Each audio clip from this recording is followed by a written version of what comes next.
For ACUsports.com, I'm Grant Boone, talking some ACU Wildcat football here with senior quarterback John David Baker from San Angelo. So they've been playing football around ACU, around these parts, for better than 90 years, and they're atop the record book for most touchdown passes in a single game. Comes one John David Baker after your very first start.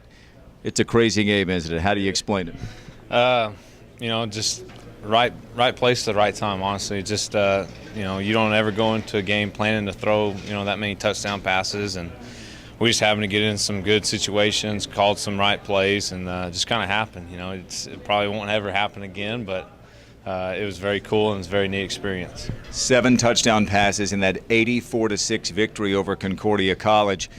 A couple of them went to a guy who caught 10 of your 17 completions, and a guy who is a two-sport star here at ACU. He's a long jumper. He's a sprinter. He's on the sprint relay team, and he looked like a sprinter the other night, Darian Hogg. How good was he? Darian was off the charts the other night. He'd get the ball in his hands and he would just go, and that's one of his best attributes. He understands that he's a fast player and he needs to play fast, and so when he got the ball the other night, he would just hit the accelerator and go, and you saw that even on short stuff, the deep ball.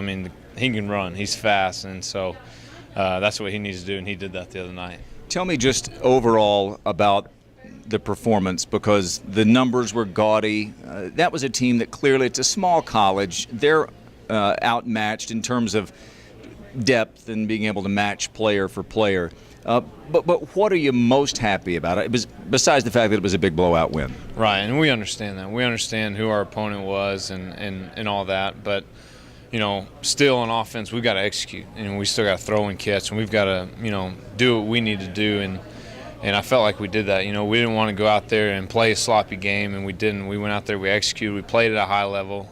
Most important thing for us, we didn't turn the ball over. We didn't put the ball on the turf, we didn't throw it to the other guys. So, that's the thing I'm most proud of is, a lot of times you can go into a game, play a lesser opponent, and play kind of sloppy, play down their level, and I didn't feel like we did that. I feel like we executed at a high level, and we were able to stay away from that kind of trap.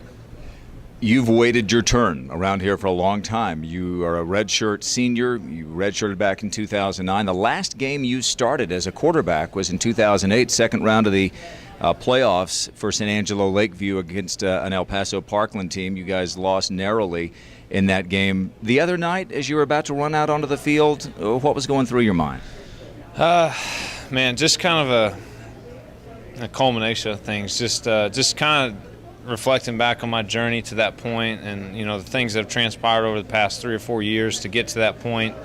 Just trying to take it all in, and it's just been a very humbling experience for me. But at the same time, I feel just absolutely blessed to have the opportunity. So I was just soaking it all in and very grateful for it. And it was a little emotional at times, but one thing, once the game was over, I was ready to see my family. That was the cool thing about it, because I went through all that, but they were right there with me going through it. And so it was fun to experience that with my family for sure. You were the understudy for 3 years behind one of the best players ever in Division II history, the all-time Lone Star Conference leading passer, Mitchell Gale. Did you have a chance to talk to him after the game? I did actually. He called me on Viber, because he's up there in that northern country. So, but he called me and we talked. We probably talked for a good 30, 45 minutes, and he was just congratulating me and just saying how proud of me he was, and so it was good to catch up with him. And he's up there in Canada, just kind of doing his thing. But we got to catch up, and it was good. What did he mean to you? Mitchell's one of my best friends, and that's one the unique thing about it is a lot of times you see where quarterbacks that one plays in front of the other, they don't have the greatest relationship because there's that competitive edge, and we have that competitive edge, but it was more of the sense of we wanted to make each other better. I was constantly pushing Mitchell, and Mitchell was always expecting the best out of me, but we each had our roles. And so Mitchell's one of my very best friends, and we'll be friends for a long time. And so anytime I get to catch up with him, it's good. And we still push each other even now, and we'll call each other during the week and just see how each other's doing. So it's a good, unique relationship. Two good friends, both of whom now are in the ACU record books. John David Baker off that 337-yard performance and 7 touchdowns against Concordia. Gets ready for the encore against McMurray this coming Saturday. For JD, John David Baker, I'm Grant Boone for ACUsports.com.